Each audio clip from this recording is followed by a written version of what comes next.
성원이 되었으므로 제6차 본회의를 개의하겠습니다. 오늘은 2020년도 예산안에 대한 정부의 시정연설을 듣도록 하겠습니다. 문재인 대통령께서 올해도 직접 국회를 방문하여 시정연설을 하는 것에 대해서 의장으로서 감사의 말씀을 드리며 국회와 정부가 긴밀히 소통하고 협치하는 계기가 될 수 있기를 바랍니다. 그러면 의사일정 제1항 2020년도 예산안 및 기금 운영 계획안에 대한 정부의 시정연설을 상정합니다. 잠시 후 대통령께서 입장하셔서 연설을 하시겠습니다.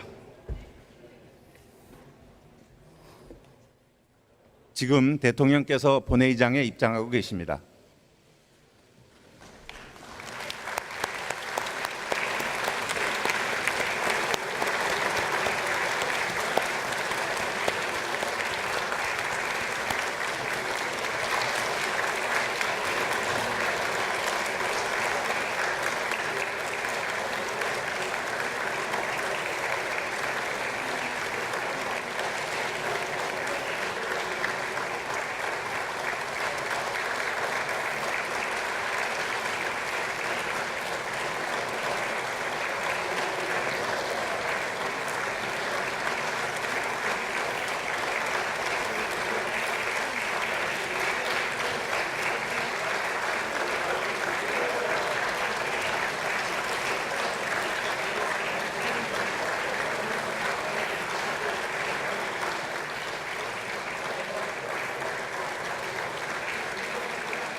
나중에 뵙겠습니다.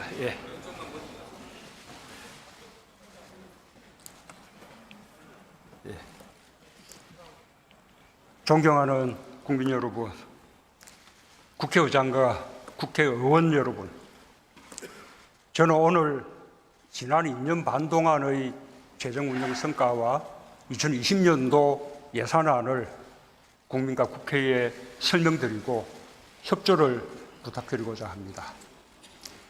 지난 2년 반 동안 정부는 우리 경제와 사회의 질서를 사람 중심으로 바꾸고 안착시키기 위해서 노력해 왔습니다. 잘 사는 시대를 넘어 함께 잘 사는 시대로 가기 위해 혁신적 포용국가의 초석을 놓았습니다. 지금까지 우리 사회는 시대에 역동적으로 대처하며 발전해 왔습니다. 부모 세대가 이룩한 경제적 토대 위에 아들, 딸 세대들이 민주주의의 가치를 정립했습니다. 우리가 책임 있는 중견국가, 민주국가로 성장한 것은 모든 세대, 모든 국민의 땀방울이 모아진 결과입니다. 우리 사회는 지금 개인의 가치가 커지고 인권의 중요성이 자리 잡아가고 있습니다. 모든 사람의 노력을 보장하는 공정한 사회를 추구하고 있습니다. 그만큼 다양한 목소리가 나오기 시작했고 서로에 대한 이해와 다름에 대한 관용과 다양함 속의 협력이 어느 때보다 절실한 시대가 되었습니다. 지금은 우리가 가야 할 목표에 대해 다시 한번 마음을 모을 때입니다. 수십 년 동안 못해왔던 우리 소재 부품 장비 산업의 국산화와 수입 다변화에서 불과 100일 만에 의미 있는 성과가 나타나고 있습니다. 대기업이 중소기업에 먼저 손을 내밀어 함께 맞잡았고 국민들의 응원으로 잠재되어 있던 우리 과학기술이 기지개를 켰습니다. 새로운 시도는 낯설고 두려울 수 있지만 우리의 의지가 모아지면 무엇이든 해낼 수 있다는 것을 우리는 확인했습니다.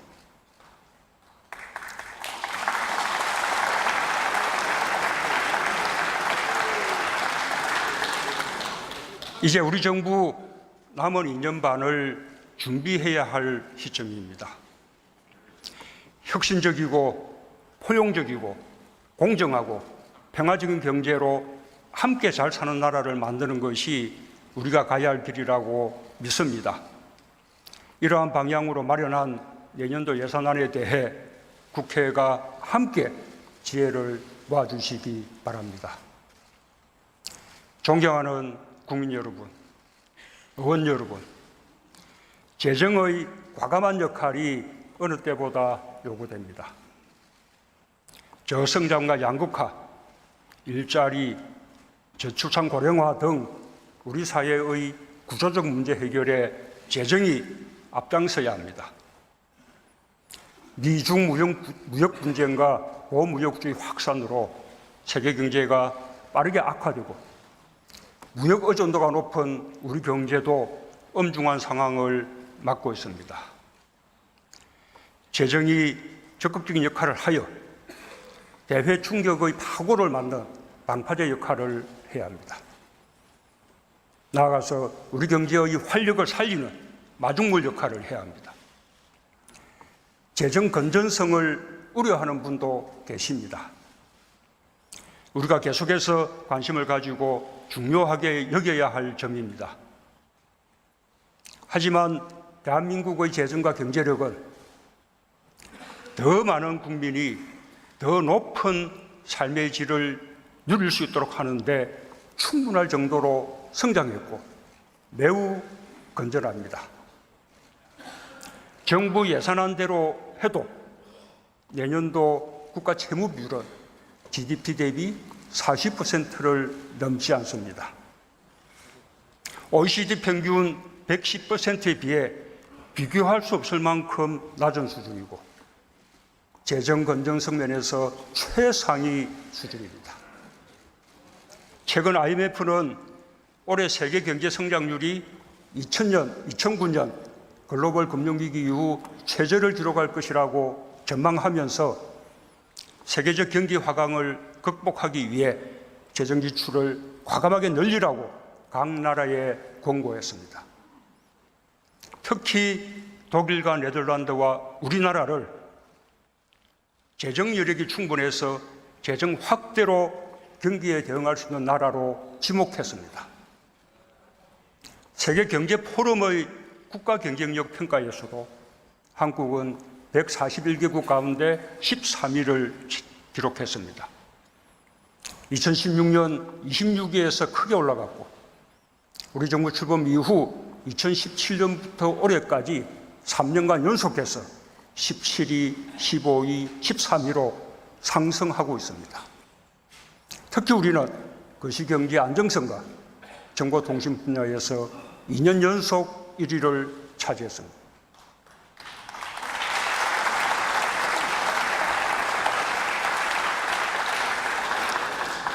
또한 3대 국제신용평가기관 모두 한국의 국가신용등급을 일본, 중국보다 높게 유지하고 있습니다.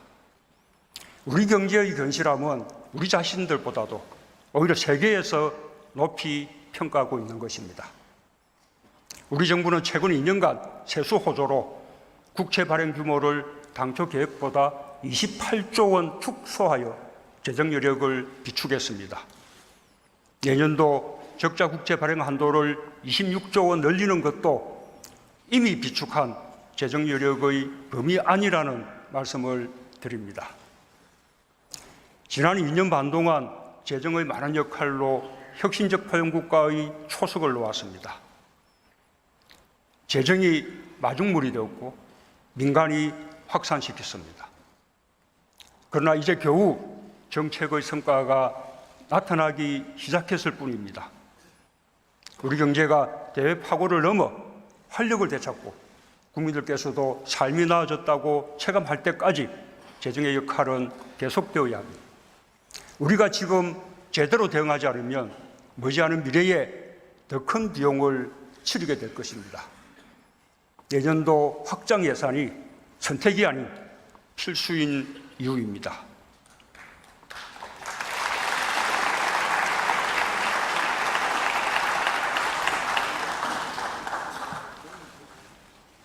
존경하는 국민 여러분, 의원 여러분, 재정은 국가 정책을 실현하는 수단입니다.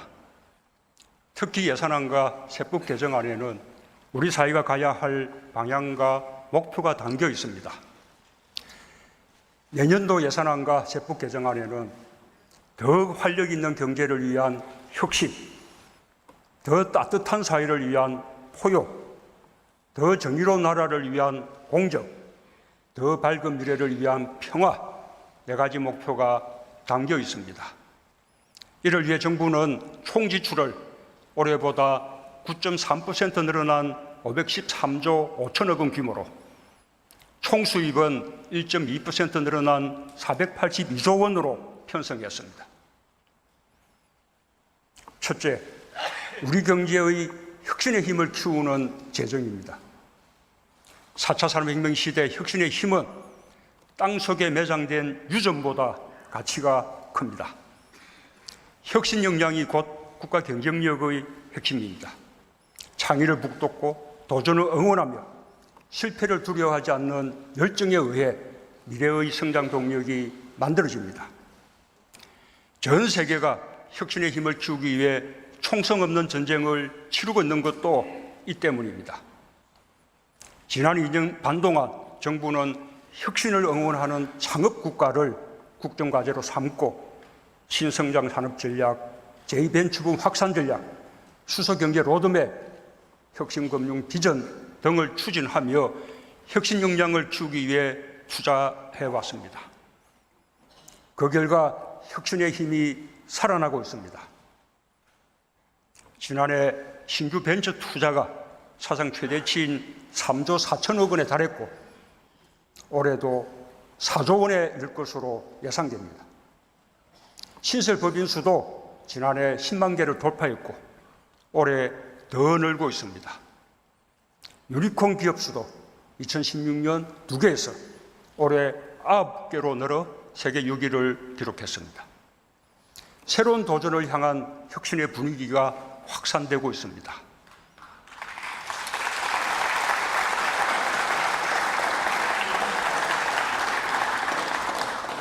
그러나 아직도 제2벤처붐의 성공을 말하기에는 이릅니다. 내년에는 우리 경제 혁신의 힘을 더욱 키울 것입니다. 4차 산업혁명의 핵심인 데이터, 네트워크, 인공지능 분야에 1조 7천억 원, 시스템 반도체, 바이오 헬스, 미래차 등 신성장 산업에 3조 원을 투자하고 핵심 소재 부품 장비 산업의 자립화에도 2조 1천억 원을 배정하여 올해보다 크게 늘렸습니다. 세계 경제 둔화에 따른 수출 투자 부진을 타개하기 위해 무역금융을 4조 원 이상 확대하고 기업 투자에 더 많은 세제 인센티브를 부여하겠습니다. 지역에서부터 혁신과 경제 활력이 살아나도록 생활예술시 국가균형발전 프로젝트, 규제자유 특구 등 지역경제 활력 3대 프로젝트도 본격 추진할 것입니다. 둘째, 우리 사회의 포용의 힘과 공정의 힘을 키우는 재정입니다. 우리 사회의 그늘을 보듬고 갈등을 줄이며 혁신의 과실을 모두가 함께 누리게 될 때 국가 사회의 역량도 더불어 높아집니다. 그것이 포용입니다. 공정은 혁신과 포용을 가능하게 하는 기반입니다.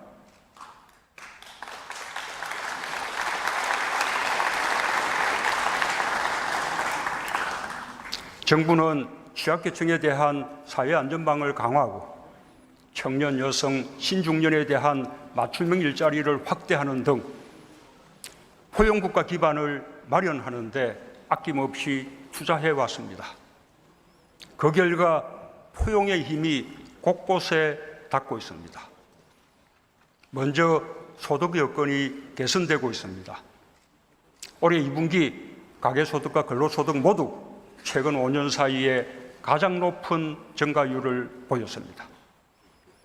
특히 고령화의 영향으로 계속 떨어져서 걱정이던 1분위 계층의 소득이 증가로 전환되었습니다.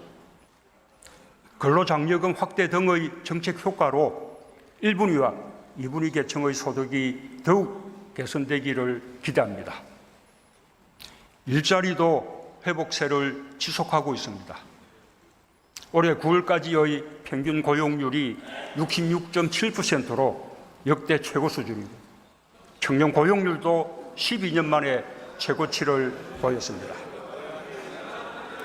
8월과 9월 취업자 수가 45만 명과 34만 명 넘게 증가하여 연간 취업자 수가 목표치 15만 명을 크게 웃도는 20만 명대 중반이 될 것으로 전망됩니다.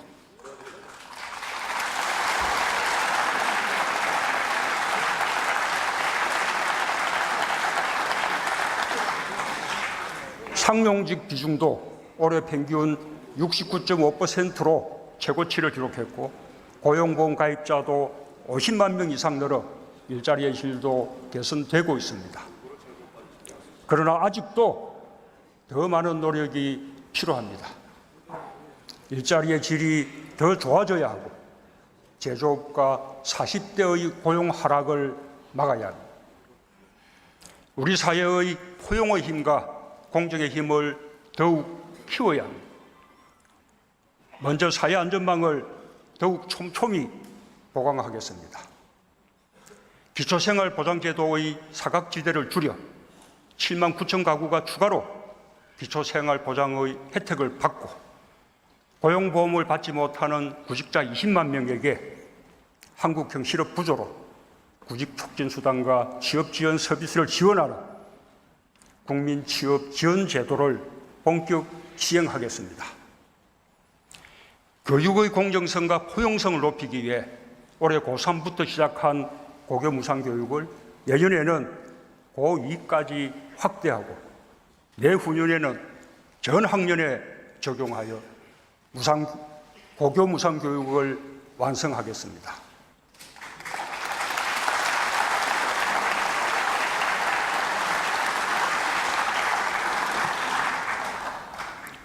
청년은 우리 사회의 미래입니다.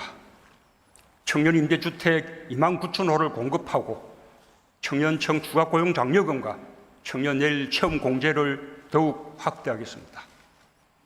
여성의 사회 참여가 높아질수록 사회는 더욱 성숙하고 발전합니다. 고령화의 대안이기도 합니다. 경력 단절 여성의 재취업에 대해 소득세 감면 지원을 더 넓히겠습니다. 고령화 시대의 어르신은 더 오래 사회 발전의 동력이 되고 일하는 복지를 누릴 수 있어야 합니다.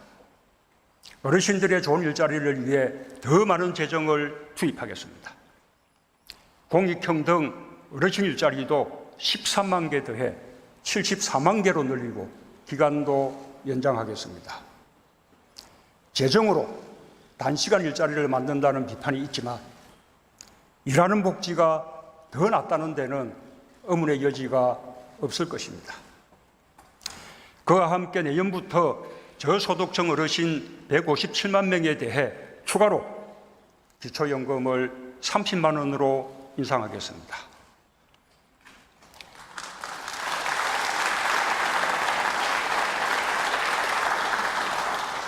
자영업자와 소상공인은 우리 경제의 당당한 주체입니다. 긴급경영 안정자금 융자와 특례 신용보증을 대폭 늘리는 한편 온누리 상품권과 지역사랑 상품권도 크게 늘려 총 5조 5천억 원 발행하겠습니다.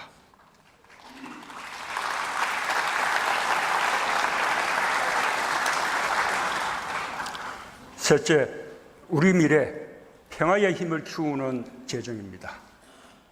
한반도는 지금 항구적 평화로 가기 위한 마지막 고비를 마주하고 있습니다. 우리가 함께 넘어야 할 비핵화의 벽입니다. 대화만이 그 벽을 무너뜨릴 수 있습니다. 상대가 있는 일이고 국제사회와 함께 가야 하기 때문에 우리 마음대로 속도를 낼 수 없지만 핵과 미사일 위협이 전쟁의 불안으로 정복되던 불과 2년 전과 비교해 보면 우리가 가야 할 길은 명백합니다. 우리는 역사 발전을 믿으면서 평화를 위해 할 수 있는 대화의 노력을 다해야 합니다.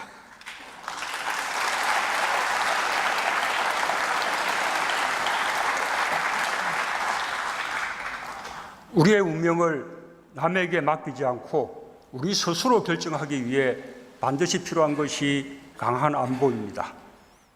지금 우리의 안보 중점은 대북 억지력이지만 언젠가 통일이 된다 해도 열강 속에서 당당한 주권 국가가 되기 위해선 강한 안보 능력을 갖춰야 합니다.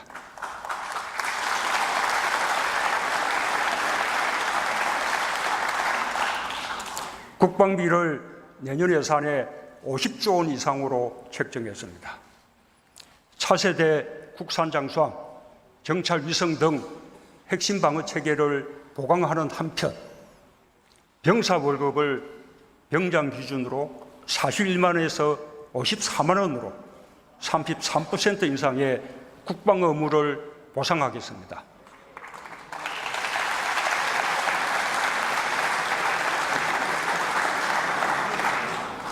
국제사회에 책임 있는 역할을 다하고 지지와 협력을 넓혀가기 위해서도 최선을 다하겠습니다. 공공외교와 ODA 예산을 대폭 늘려 평화와 개발의 선순환, 지속 가능한 성장을 지원하겠습니다. 특히 4대 강국가, 신남방, 신북방과 같은 전략 지역을 중심으로 집중 정액하겠습니다.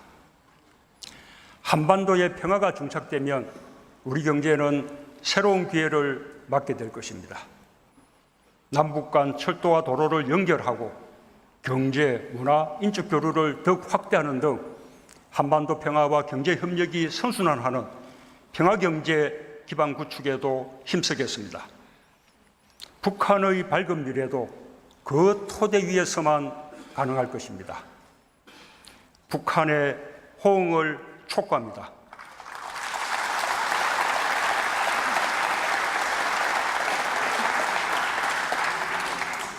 존경하는 국민 여러분, 국민의 다양한 목소리를 엄중한 마음으로 들었습니다. 공정과 개혁에 대한 국민의 열망을 다시 한번 절감했습니다. 정부는 그동안 우리 사회에 만연한 특권과 반칙, 불공정을 없애기 위해 노력해왔지만 국민의 요구는 그보다 훨씬 높았습니다.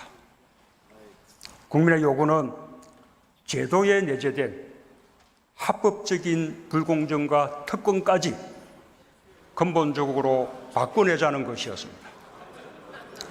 사회주도층일수록 더 높은 공정성을 발휘하라는 것이었습니다.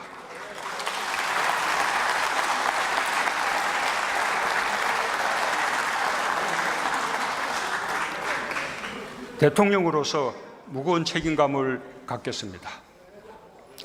공정이 바탕이 되어야 혁신도 있고 포용도 있고 평화도 있을 수 있습니다. 경제뿐 아니라 사회, 교육, 문화 전반에서 공정이 새롭게 구축되어야 합니다. 국민의 요구를 깊이 받들어 공정을 위한 개혁을 더욱 강력히 추진하겠습니다.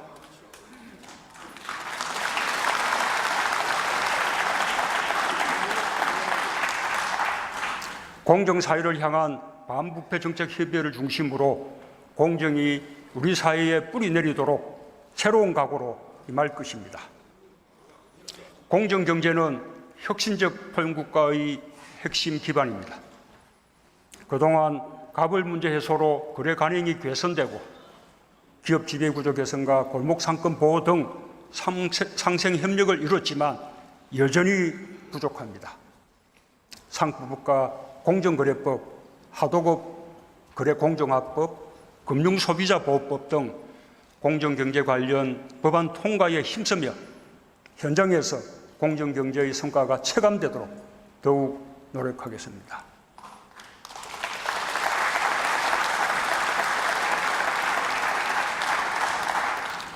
국민들께서 가장 가슴 아파하는 것이 교육에서의 불공정입니다. 최근 시작한 학생부 종합 전형 전면 실태 조사를 엄정하게 추진하고 고교 서열화 해소를 위한 방안도 강구할 것입니다. 정시 비중 상향을 포함한 입시제도 개편안도 마련하겠습니다.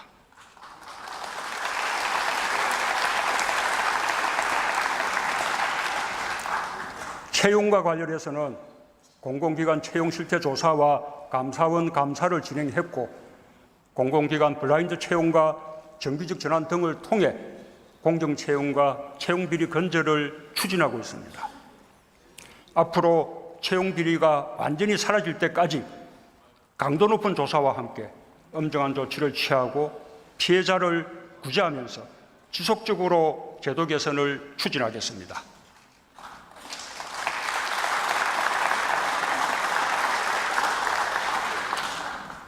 탈세, 병력, 직장 내 차별 등 국민의 삶 속에 존재하는 모든 불공정을 과감하게 개선하여 국민의 기대에 부응하겠습니다. 존경하는 국민 여러분, 의원 여러분, 최근 다양한 의견 속에서도 국민의 뜻이 하나로 수렴하는 부분은 검찰 개혁이 시급하다는 점입니다. 어떤 기관도 국민 위에 존재할 수는 없습니다. 엄정하면서도 국민의 인권을 존중하는 절제된 검찰권 행사를 위해 잘못된 관행을 바로잡아야 합니다.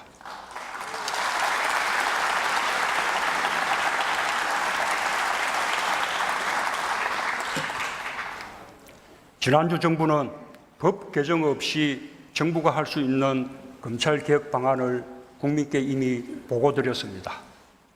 심야조사와 부당한 별건 수사 금지 등을 포함한 인권보호 수사 규칙과 수사 과정에서의 인권 침해를 방지하기 위한 형사사건 공개 금지에 관한 규정도 10월 안에 제정하겠습니다. 검찰에 대한 실효성 있는 감찰과 공평한 인사 등 검찰이 더 이상 무소불위의 권력이 아니라 국민을 위한 기관이라는 평가를 받을 수 있을 때까지 개혁을 멈추지 않겠습니다. 국민들뿐 아니라 대다수 검사들도 바람하지 않는 검찰의 모습이라고 믿습니다.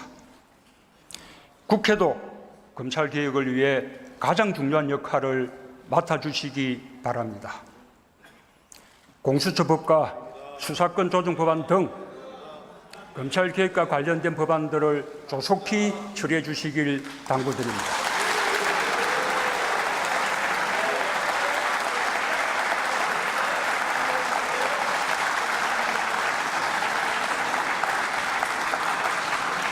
공수처의 필요성에 대해 이견도 있지만 검찰 내부의 비리에 대해 지난날처럼 검찰이 스스로 엄정한 문책을 하지 않을 경우 우리에게 어떤 대안이 있는지 묻고 싶습니다. 공수처는 대통령의 친인척과 특수관계자를 비롯한 권력형 비리에 대한 특별사정기구로서도 의미가 매우 큽니다.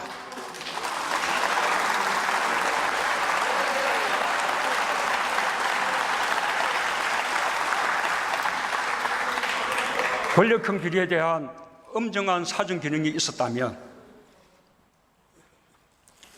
국정농단 사건은 없었을 것입니다.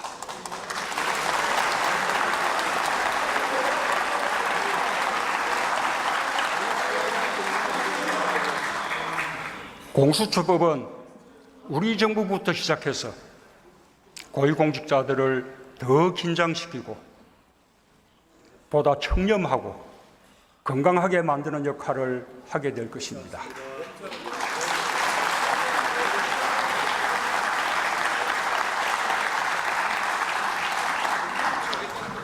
민생과 안전에 대한 국민의 요구도 미룰 수 없습니다. 내년에 근로시간 단축이 확대 시행됨에 따라 탄력 근로제 등 보완 입법이 시급합니다. 그래야 기업이 예측 가능성을 가질 수 있습니다. 4차 산업혁명에 대응하기 위한 데이터 3법과 기술 자립화를 위한 소재 부품 장비 특별법도 시급히 처리되어야 합니다. 벤처 투자 촉진법, 농업소득보전법, 소상공인 기본법, 유치원 3법 등 많은 민생 법안들도 국회에 계류 중입니다. 국민 안전과 재난 대응 강화를 위한 소방공무원 국가직 전환법과 청년 여성들을 위한 청년기본법, 가정폭력처벌법 등 안전 관련 법안들과 국회 선진화를 위한 국회법도 계류 중입니다. 민생과 안전이라는 국민의 요구에 국회가 더 큰 관심을 기울여 주시길 바랍니다.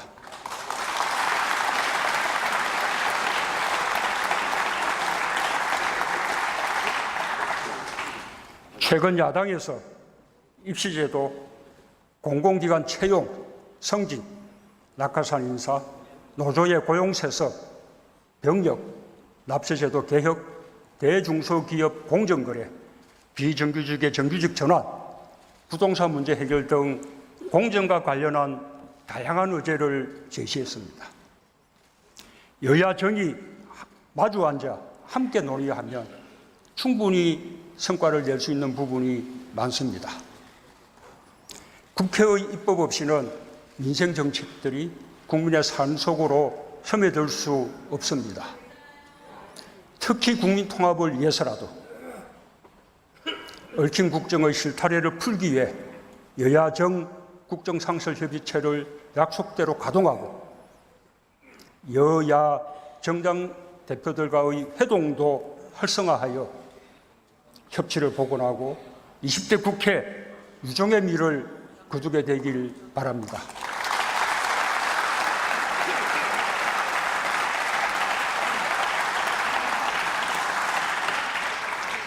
존경하는 국민 여러분, 국회의장과 국회의원 여러분, 저는 함께 잘 사는 대한민국을 생각합니다.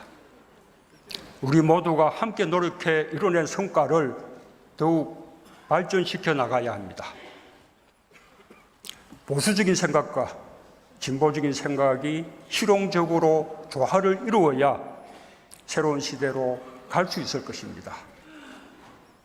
정치는 항상 국민을 두려워해야 한다고 믿습니다. 저 자신부터 다른 생각을 가진 분들의 의견을 경청하고 같은 생각을 가진 분들과 함께 스스로를 성찰하겠습니다.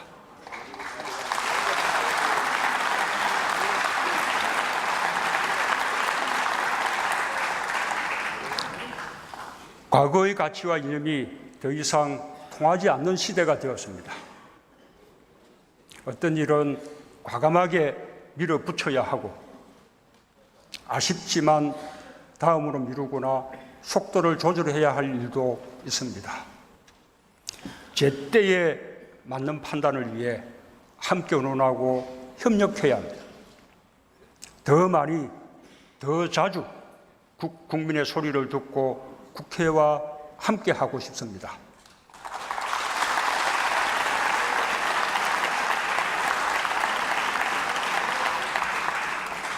마지막 정기국회를 맞이한 만큼 산적한 민생 법안들을 조속히 매듭짓고 내년도 예산안과 세법 개정안도 법정 기한 내에 처리하여 20대 국회가 민생 국회로 평가받길 기대합니다.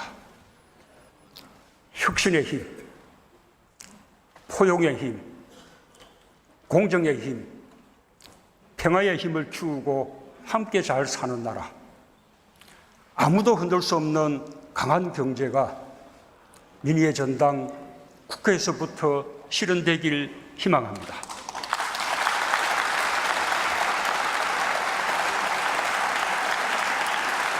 감사합니다.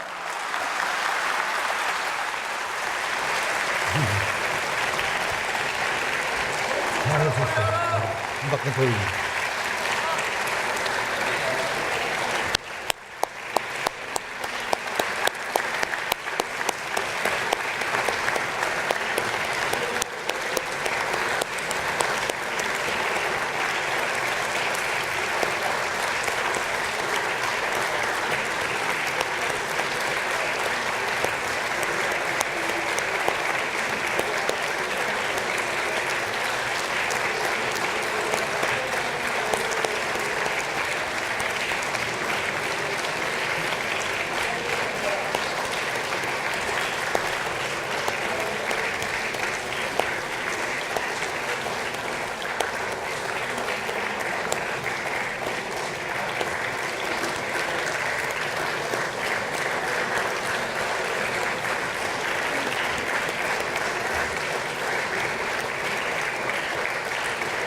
이쪽으로 안 오시나?